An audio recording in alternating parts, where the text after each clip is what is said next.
એ સાંભળો ને, કાલે છે ને સન્ડે છે ને, તો મારો ભાઈ આવશે હા બધાને મળવા. શું કામ? અરે એને અહીંયા કેસ લડવાનો છે હવે. એટલે આરોપી છે? હા. ના હવે વકીલ છે. કોણ? આ પેલો કાંકરિયામાં જઈને કોકને કહેતો હતો ને કે ચિંતા મત કરો, અગલે હफ्ते तक तुम्हारी जमानत हो जाएगी. પછી કોઈ કે કીધું કે ખસોલા તો રીંછનું પાંજરું છે.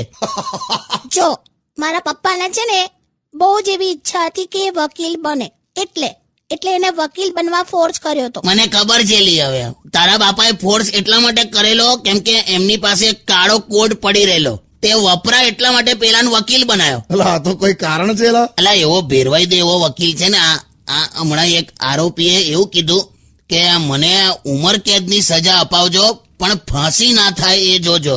ત્યાં કેસ લડવા ગયો કોર્ટમાં, લડીને બહાર આવ્યો અને પેલા આરોપીએ પૂછ્યું કે શું થયું, તો આ કે કોર્ટમાં માનતા જ નતા કે બહુ બેરે તને ઉંમર કેદની